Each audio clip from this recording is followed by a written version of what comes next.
Good morning. This is our video number 2. The topic is crafts in towns. We are going to start the next topic, crafts in towns. The Panchalas or Vishkarmas community, consisting of goldsmiths, bronzesmiths, blacksmiths, masons, and carpenters, were essential to the building of temples.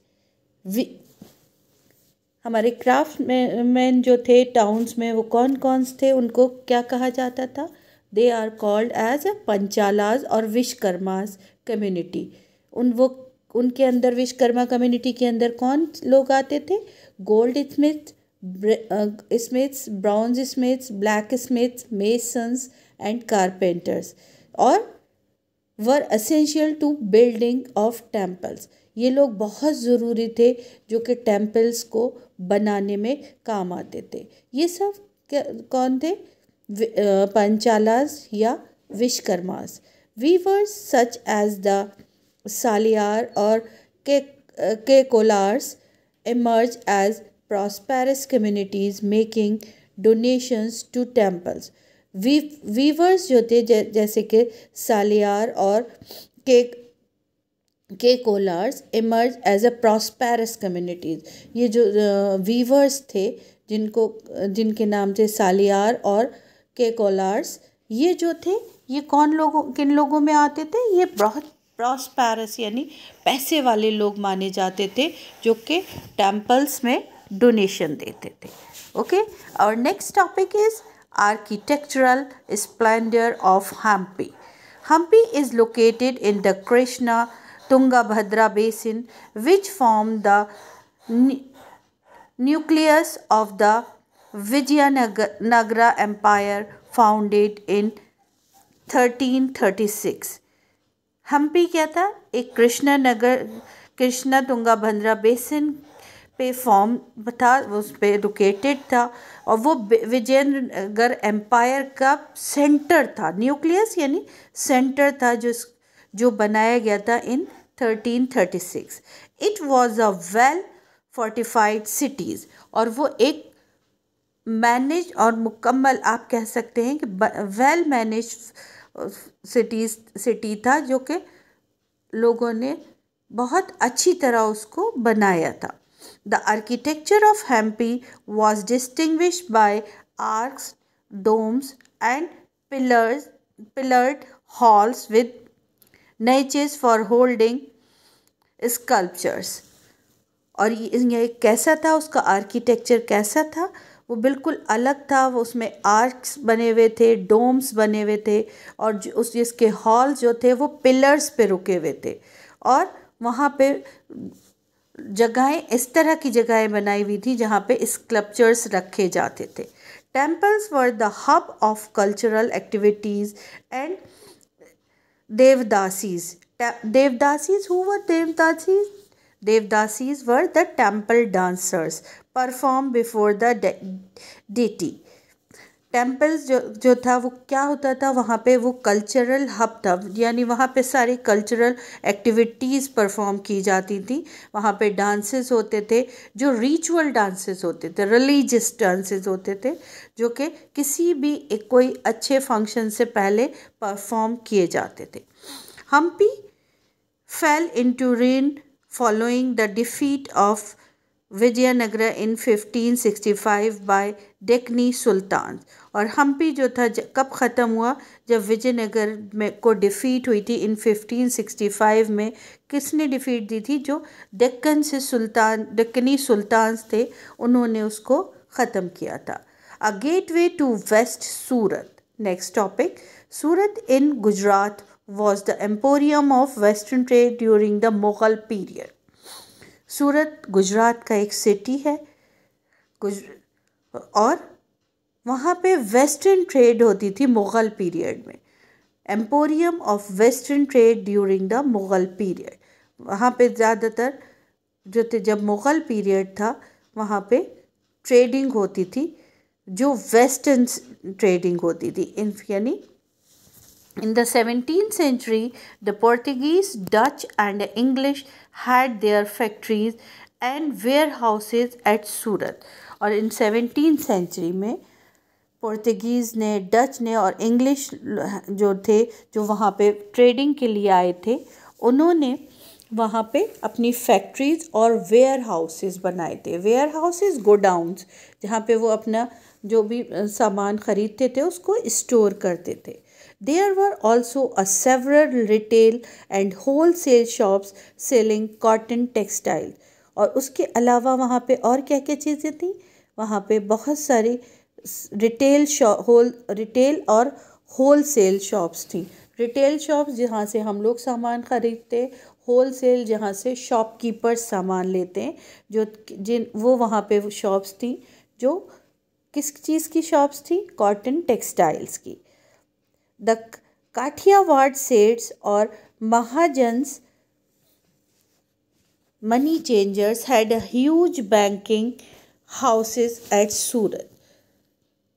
Kathiawar seths जो और या जिन्हें हम महाजन कहते हैं, जो कि पैसे का लेन देन करते हैं, उनकी भी वहाँ सूरत में बैंकिंग हाउसेस थे जो कि पैसे का लेन देन करते थे, यानी लोगों को पैसा कर्ज भी देते थे, वहाँ उनसे वापस भी लेते थे.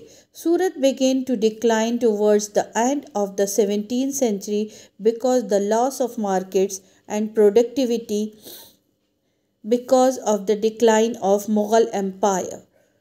और सूरत में डिक्लाइन कब शुरू हुआ, यानी उसका ज़वाल कब ख़त्म हुआ? 17th सेंचुरी में. क्यों हुआ? क्योंकि मार्केट्स में प्रोडक्टिविटी कम हो गई थी, क्योंकि मुग़ल एम्पायर का भी डिक्लाइन शुरू हो गया था. मुग़ली एम्पायर में उसको वो बहुत ज़्यादा आगे भी बढ़े थे, और जब 17th सेंचुरी में मुग़ल एम्पायर जो था वो डिक्लाइन होना शुरू हुआ, तो वहाँ सूरत की मार्केट्स भी जो थी वो डाउन होना शुरू हो गई थी. Control of the sea routes by the Portuguese, competition from Bombay. और क्यों हुआ था? क्योंकि जो पोर्तुगीज़ जो थे, उन्होंने जितने भी सी रूट्स थे उनको अपने कंट्रोल में ले लिया था, और कंपटीशन जो था वो बॉम्बे में होने लगा था, यानी सारी जो भी मार्केट थी वो बॉम्बे शिफ्ट हो गई थी. Fishing in trouble waters Masulipatnam. The town of Masulipatnam और Machilipatnam, literally fish port town, lay on the delta of the Krishna river. Masulipatnam को या फिर उसे मछलीपट्टनम भी कहा जाता था. मछलीपट्टनम क्यों कहा जाता था? क्योंकि वहाँ पे फ़िश का मार्केट था, फ़िश का ट्रेडिंग होती थी. ये किस जगह होती थी? On the delta of the Krishna river. The fort at Masulipatnam was built by Dutch. Masulipatnam का जो फोर्ट था वो किसने बनाया था? डच लोगों ने बनाया था. The competition among various trading groups, the Golconda nobles, Persian merchants, Telugu Komati Chettis and European traders made the city populous and prosperous. और वहाँ पे जो कंपटीशन था लोगों के बीच में, किन ग्रुप्स के बीच में था? The competition among various trading groups, the Golconda nobles, जो गोलकोंडा के नोबल्स थे, राजा महाराजा थे, पर्शियन मर्चेंट्स थे, तेलुगु कोमाटी चेट्टीज थे, एंड यूरोपियन ट्रेडर्स थे. उन सब ने मिलके उनकी ट्रेडिंग वहाँ पे बहुत अच्छा, आप कह सकते हैं, बिजनेस होता था, और उन्हीं ने उस सिटी को बहुत ज़्यादा पॉपुलस, यानी लोगों में बहुत ज़्यादा उस सिटी का नाम था, और प्रॉस्पेरस भी था. वहाँ पे लोग बहुत अच्छे तरह रहते थे, या वहाँ उन लोगों के पास बहुत वेल्दी पीपल थे, और वहाँ पे हर तरह की सहूलतें मौजूद थी. इन 1686 to 1687 Mughal emperor Aurangzeb annexed Golconda. और 1686 से 1687 तक मुग़ल एम्परर जो औरंगज़ेब थे, उन्होंने गोलकोंडा को भी अपनी एम्पायर में मिला लिया था, एनेक्स कर लिया था, जोड़ लिया था, यानी उसको जीत लिया था. This cause the European companies to look for alternatives. और जब उन्होंने ऐसा किया था तो, और यूरोपियन, क्योंकि यूरोपियन कंपनीज जो थी वहाँ पे बहुत ज़्यादा इस्टेब्लिश हो चुकी थी, और जब औरंगज़ेब ने उनसे वो गोलकुंडा अपनी एम्पायर में मिला लिया, तो फिर उन लोगों ने, यूरोपियंस ने अपनी यूरोपियन कंपनीज जो थी उन्होंने कुछ दूसरे रास्ते देखना शुरू किए, अल्टरनेटिव्स के। अब वहाँ से वो ट्रेडिंग नहीं कर सकते थे, तो उन्होंने दूसरे रास्ते देखना शुरू किए।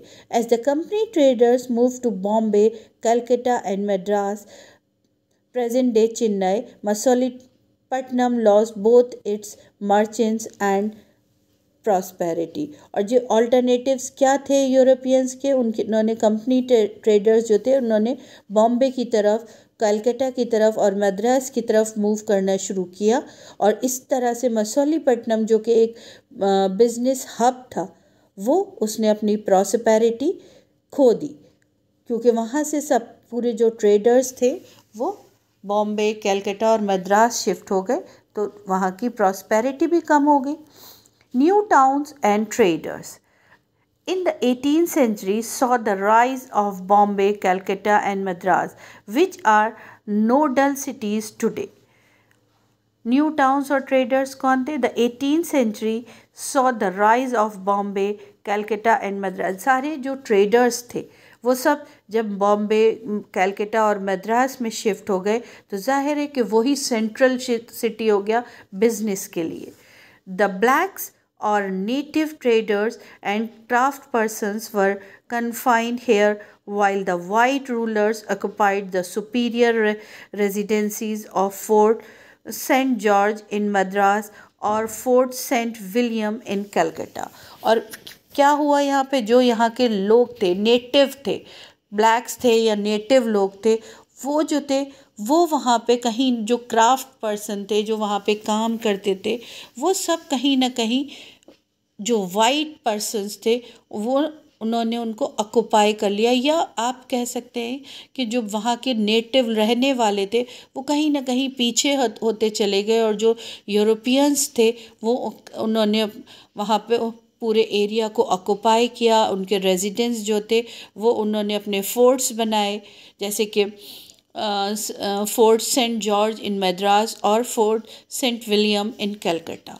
और वहाँ के लोगों को उन्होंने कहीं ना कहीं पीछे कर दिया और अपने आप को उनसे सुपीरियर मानने लगे।